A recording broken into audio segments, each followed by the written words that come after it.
Ini berhubungan dengan kebiasaan wanita yang suka cerita kemana-mana. Mohon izin Beb, penjelasannya Beb. Silakan tafadhol Beb. Ustaz Maulana. Bismillahirrahmanirrahim. Allahumma salli ala Sayyidina Muhammad wa ala ali Sayyidina Muhammad. Amalan yang ke-8 ini menarik, menjauhkan huru hara. Yakni daripada rumah tangga adalah kalau misalkan seandainya pasangan kita curhat kepada yang bukan mahramnya. Akhirnya, nah ini bahaya nih. Sebagaimana Allah Subhanahu wa taala berfirman di dalam Al-Qur'an, "Wala taqrabuz zina innahu kana fahishatan." Jelas bahwasanya wasa'as sabila, karena di dalamnya cenderung orang ini kalau mau zina ada pintu-pintunya. Curhatlah sama suaminya, suami orang, ya kan? Curhatlah sama istri orang. Akhirnya apa? Suami orang jadi pahlawan kesiangan, istri orang jadi pahlawan kesiangan. Akhirnya timbul cekcok di antara rumah tangganya. Berbahaya mereka yang curhat, karena apa? Dengan orang yang bukan mahramnya. Dampaknya sangat besar, dampaknya sangat luar biasa.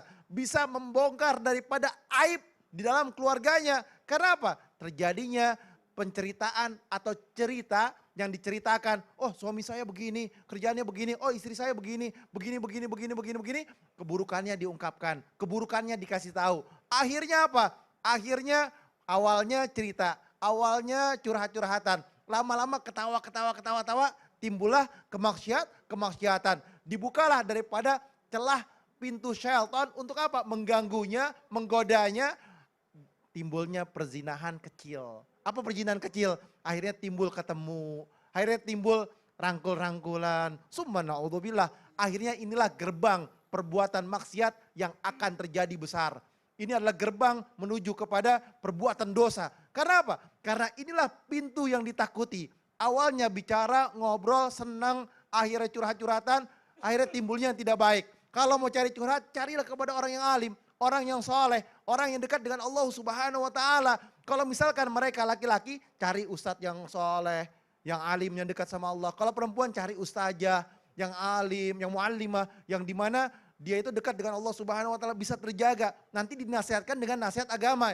Yang lebih benar, jangan curhat ke media sosial. Jangan curhat kepada yang bukan mahramnya. Jangan curhat kemana-mana. Curhat kepada Allah Subhanahu wa taala di dalam salatmu, di dalam sujud terakhirmu. Sujud kepada Allah, minta sama Allah, ya Allah masalah saya banyak. Suami saya begini, misalkan istri saya begini. Ya Allah, hanya engkaulah hambamu meminta. Hanya kepada Allah, kepadamu lah ya Allah aku meminta pertolongan. Ya Allah, kabulkanlah doaku ya Allah. Ya Allah, ya Tuhanku, bukakanlah jalan. Bagaimana caranya agar rumah tangga saya sakinah, mendapatkan ketenangan ya Allah. Mawaddah warahmah, cinta dan kasih sayang ya Allah. Ya Allah, minta sama Allah di sujud terakhirnya. Karena apa? Allah lah sebaik-baiknya penolong. Kalau bukan Allah, siapa lagi yang menolong kita? Manusia itu adalah makhluknya Allah. Manusia itu adalah makhluk ciptaannya Allah. Yang menyentuh hati manusia adalah Allah Subhanahu wa taala. Kalau kita minta kepada Allah, bermunajat kepada Allah, niscaya Allah kabulkan. Jadi minta sama Allah Subhanahu wa taala. Masya Allah. Terima kasih banyak Beb atas penjelasannya. Jangan curhat sembarangan apalagi di media sosial yang tadinya nggak tahu, seluruh dunia jadi tahu permasalahan rumah tangga. Nauzubillah min zalik.